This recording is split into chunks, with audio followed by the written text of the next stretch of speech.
The Image are legendary. The British singer-songwriter was a founding member of one of the world's greatest and most influential rock bands, the Beatles. In 1980, he was gunned down in New York, leaving behind a huge legacy, 2 sons, and one very strong woman controlling it all.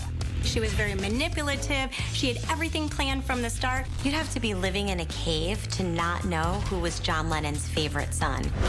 The battle over Lennon's estate and legacy go on for years. There was a no contest clause in John Lennon's will. That meant if anyone tried to go against his wishes, they would be disinherited and wouldn't get anything. And this might have been his way of paying her back and paying for his guilt. The fame. The baby boomers who'd grown up always wanted to know what were the secrets left in the vault. The fortune. And that's just going to lead to this steady cash flow that with someone as iconic as John Lennon, it's never going to stop. The legacy of John Lennon.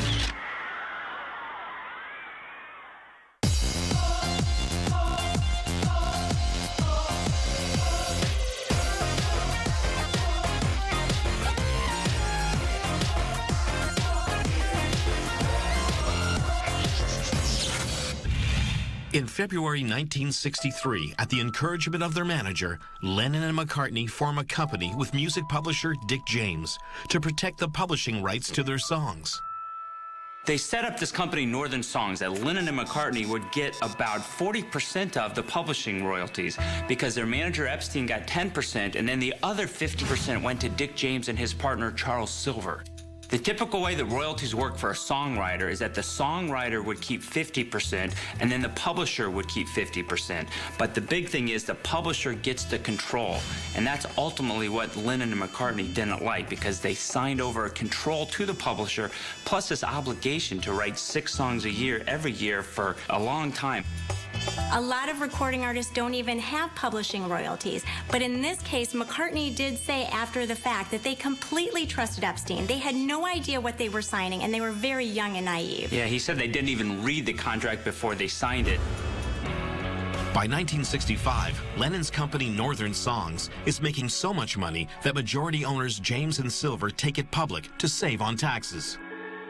So when Northern Songs went public, it actually devalued Lennon's interest from 20% down to 15%. And there's a question of, did he really approve of all this? Because it was a tax-saving measure, but he didn't have control, and McCartney didn't have control, so it was really out of their hands. Company Apple Corps. The Beatles' accountant told them at some point that if they did not set up a corporation, they'd have to pay over £2 million to the government. They did not want to do that, so they set up Apple Corps. Apple Corps was kind of another part to the whole enterprise from Northern Songs, because in addition to the songwriting and publishing royalties, there's performance royalties. So every time the Beatles performed a song or their performance was used somewhere or played anywhere, they got royalties. So Apple Corps is really set up to receive those royalties and merchandising and concert fees and everything else that wasn't already taken care of with the Northern Songs side of it. When the money came in, Apple Corps received 80%, and then 5% went to each of the Beatles. So that 80% could be invested, they could distribute it back to the Beatles. That money was being held, and they would avoid paying huge taxes. Another £100,000, equivalent to almost $170,000, is put into a trust for Julian. But the big problem in this is Julian would have to share it with any other children that John Lennon had. And who knew at that time how many kids he was going to have? And think about how much money John Lennon was bringing in. And to only set up £100,000 for Julian, I mean, it's really an insult. Insulting. Very insulting. The following year, Lennon's second solo album, Imagine, drops. It hits #1 across the globe and goes double platinum. 2 times platinum is a big deal. That means they sold 2 million records. And that's a lot of royalties coming in.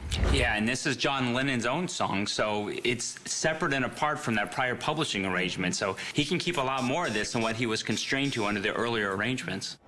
Around this time, Lennon gives Ono power of attorney over all his money. Quickly, she invests millions of dollars into real estate, including 5 more apartments at the Dakota. Art, a Renoir and Egyptian artifacts, and livestock, 122 cows for $1.5 million and 10 bulls for $350,000. There were allegations that came out from Julian that supposedly she was very manipulative. She had everything planned from the start, so maybe the power of attorney was a feather in that cap. At the time of his death, there's still $254 million left of his fortune. And John Lennon has a will. He used a pour-over will, which meant that everything went into the trust that he had created. Who controlled this trust? We know that Yoko Ono and his accountant, Eli Garber, were in control of the trust. What we don't know is who received money under the trust or how they received the money, because a trust is a private document. But with Yoko Ono being the one with so much influence over John Lennon, I think we've got a pretty good idea of where that money was going to end up. Lennon's first son, Julian, is not named in the will. And this is such a snub. His father completely ignored him throughout his life, and now he's even getting the short end of the stick in his death. Yoko Ono is the primary beneficiary. Clearly, Yoko Ono was the one that had control here, so we can pretty much figure out that Sean, her son, was going to be favored far more than Julian, who wasn't her son. It ends up that Lennon's private trust is intended for Julian. But of his millions, Lennon only leaves him 50,000 pounds, the equivalent of about $85,000. And Ono, as executor, sees no need to share more of his father's wealth with Julian. Julian launches a lawsuit to recover his inheritance. When John Lennon passed away, his estate was worth about $250 million. That's a lot of money, especially when you look back and think that Julian only received 50,000 pounds from his trust at the age of 21. So what did he do? He fought the trust to try and get more money from John Lennon's estate. But it's very interesting because he had to have a legal basis to challenge a trust. Just because you don't like a trust doesn't give you the right to challenge it in court unless there's something improper that was done. And of course, who was Julian Lennon pointing the finger at? Of course, Yoko Ono. Yoko Ono. He said she was manipulative, she had planned everything from the start, and he must have had a good basis to go to court because there was a no contest clause in John Lennon's will. That meant if anyone... It takes Julian 16 years to persuade Ono to hand over even $1 of his father's money. In 1996, Julian finally receives a settlement. Yoko Ono likely settled the lawsuit with Julian for a few different reasons. One, she just wanted to put it behind her and close that chapter on her life, as Julian said in interviews that he wanted to do. Another reason is because she just wanted to stop the bleeding and stop paying those attorney fees. Or maybe she thought she could lose even more if Julian kept on litigating with her and actually it went to suit. Reports are that he got a 20 million pound settlement, which of course sounds like a lot of money, but when you compare it to what the reports were about the estate's total value and all the royalties and other business ventures that were generating money, that's a drop in a bucket. But the next battle they lose. Yet the loss is even more profitable than the win, by a long shot.